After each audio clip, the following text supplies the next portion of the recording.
네, 안녕하세요. 네, 엄기준입니다. 김민정입니다. 네, 오늘 여기 책과 인쇄박물관을 벌써 한 3-4번은 온 것 같아요. 네, 네.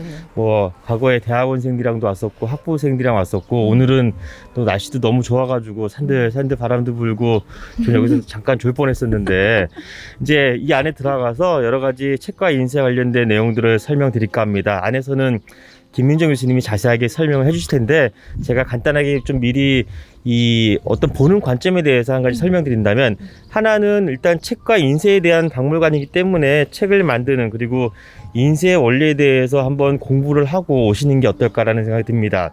그리고 두 번째로는 이 책과 인쇄, 요즘 책이 예전만큼은 많이 보진 않는 것 같긴 합니다만 그만큼 이 책이라는 매체가 어떻게 지금까지 이어져 왔고 향후에는 어떤 식으로 나가게 될지 그 측면을 한번 바라보시는 게 좋을 것 같고요. 이 외에도 책이 나오기 이전에 여러 가지 그 매체와 도구들이 있었을 것이라고 생각을 합니다.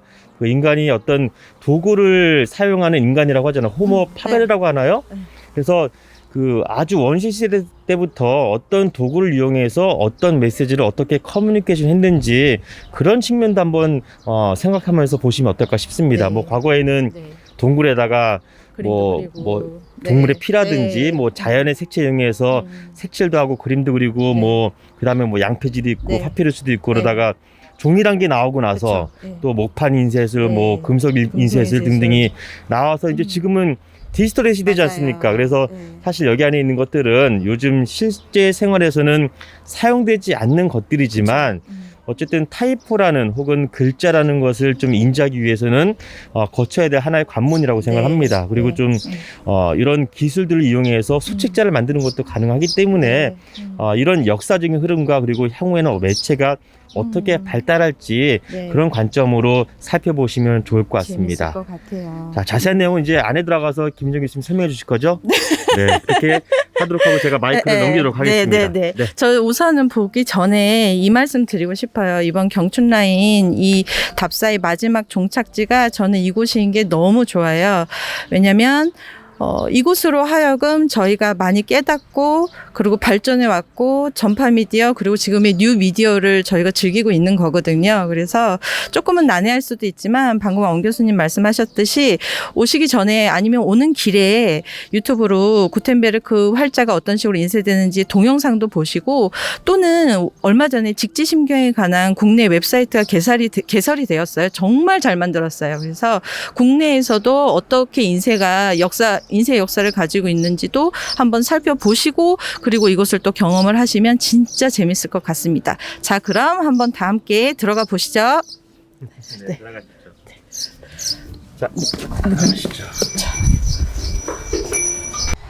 와, 여기 들어왔는데요. 멋지죠?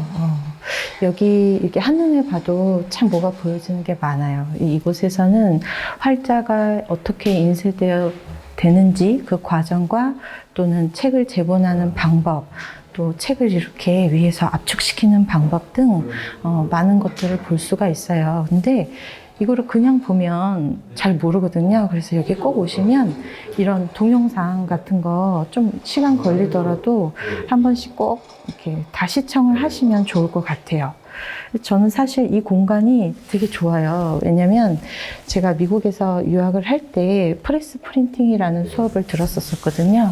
그래서 일단은 들어오시면 위에 있는 설명도 다 같이 보시고 그렇게 해서 쭉 읽어 나가시면 될 건데, 아마 제가 이제 우선은 활자를 어떻게 인쇄하는지, 활자를 어떻게 조합시키는지를 한번 설명을 해드릴게요. 자, 여기를 보시면 되게 오래된 어떤 기구가 있지만 이게 정말 소중한 자료거든요. 지금 보시면 이 위에 금속 활자들이 막 놓여져 있고 여기 밑에 하단들이 다 서랍이에요. 그래서 사실 이 서랍을 열면은 우측에는 어펄케이스, 그러니까 대문자와 좌측에는 소문자가 놓여져 있고요. 정말 작게는 6포인트서부터 30몇 포인트까지 쫙 놓여져 있어요. 그래서 그 프레스 프린팅 수업을 들을 때 이 교수님께서 항상 뭐라고 얘기를 하셨냐면, 이거를 원칙이 있어요, 여러분. 절대 혼자 들어서는 안 돼요. 그리고 만약에 내가 쓸 칸이 바스커빌이 만약에 이 칸에 있다. 그러면 그 밑에 서랍을 먼저 열고 그 다음에 바스커빌을 열어야 돼요. 왜냐면 이게 한번 빠져서 이 활자들이 다 엎어지면 진짜 난리가 나거든요. 네, 그래서 활판 필요한 거를 서체를 찾은 다음에 꺼내서 2명이서 같이 이 위로 올립니다. 이것도 절대 혼자 올리면 안 돼요. 원칙이에요. 엎어지면은 이걸 다 다시 제자리에 앉혀야 되기 때문에 그래서 이렇게 위에 얹히고 난 다음에 그 다음서부터는 필요한 활자를 여기서 뽑아서 정리를 하는 거예요. 근데 여러분 생각을 해보세요. I love you라는 활자를 뽑으려면 I부터 앉혀야 될까요? Y부터 앉혀야 될까요?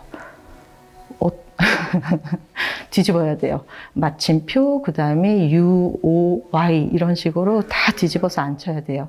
그래서 당시에는 이렇게 활자만 꺼내서 앉히는 사람들이 또 따로 있었다라고 해요. 그래서 이곳에 와서 보시면 봉급도 훨씬 많이 받았다라고 합니다. 그래서 이렇게 해서 앉힌 글자들이 사실 낮자가 아니잖아요. 그리고 그러면 낮자가 아닌 문장들은 여기 이제 또 옆으로 와 보시면 나팔자 조판물이라고 있어요. 이렇게 크게 조판을 하는 거예요, 여러분.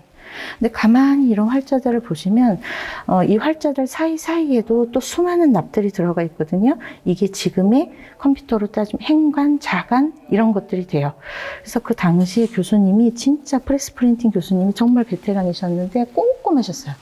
그래가지고 알파벳을 이렇게 배치를 시킨 다음에 인쇄 들어가기 전에 찍기 전에 그 교수님한테 꼭 컨펌을 받아요. 그러면 그 교수님께서 A랑 B 사이가 너무 붙었으니 씬을 하나 더 넣어라 라는 얘기도 해주세요. 폰트마다 또 붙을 수가 있어요, 활자들이. 그래서 중간 사이사이마다 이런 또 막을 하나씩 넣습니다.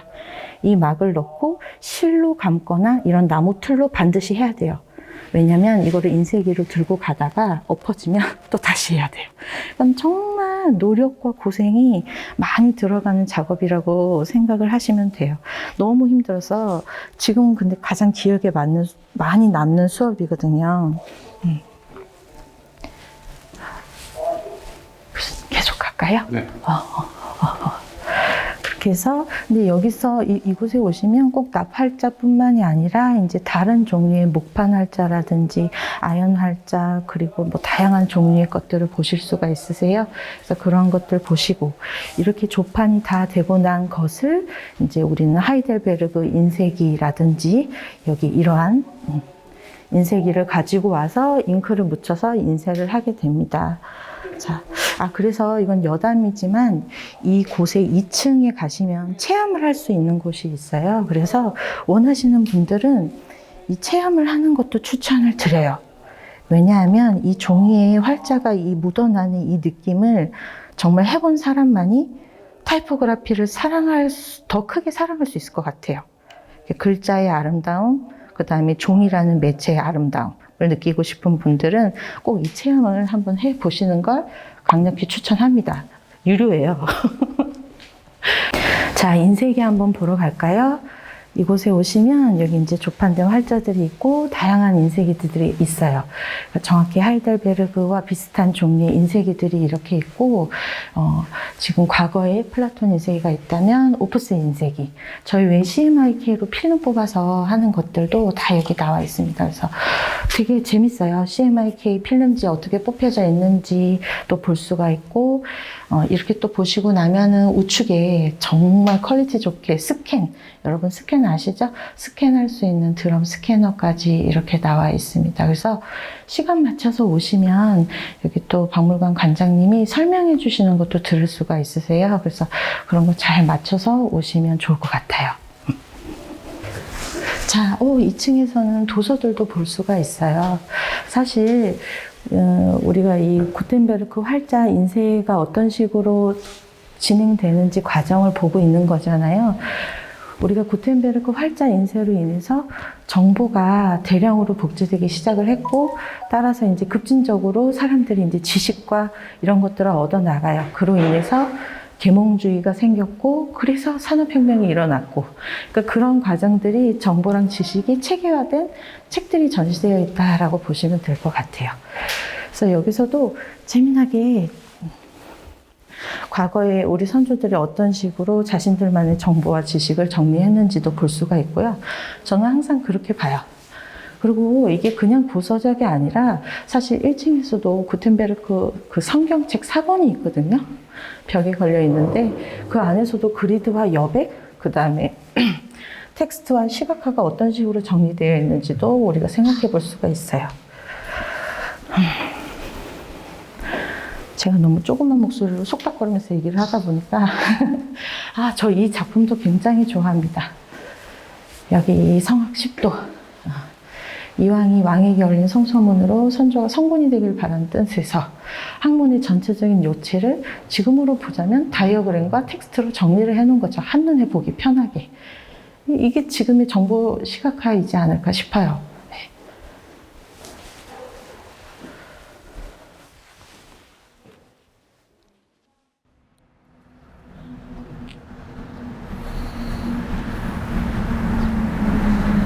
자, 안녕하세요, 여러분.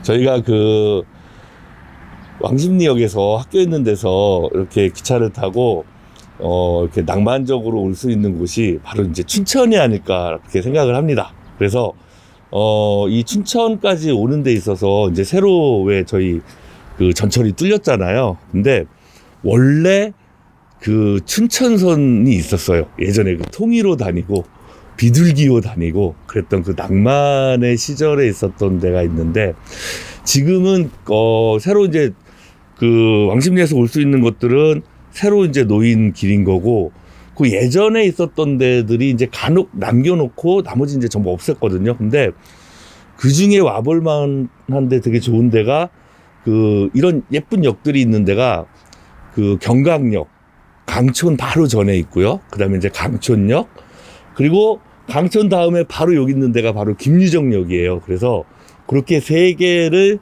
쭉 연결해가지고 이렇게 작은 역사도 이쁘게 남겨놓고 또 보면 이제 옛날 물건들이나 역 그런 분위기를 그대로 느낄 수가 있거든요. 그래서 역을 좀 보면서 낭만적인 어떤 그 옛날에 그 기차 여행을 갖다가 좀 꿈꾸시는 분들은 경강역을 좀 가시고 그 다음에 예전에 그 MT나 그런 것들에 대한 추억을 느끼실 분들은 강촌역을 가시고 그 다음에 이 춘천이 낳은 문학 그 김유정 선생님의 그런 역과 그 문학을 갖다가 느끼시려면 이쪽에 이제 김유정역을 갖다가 오시는 게 굉장히 좋을 것 같습니다.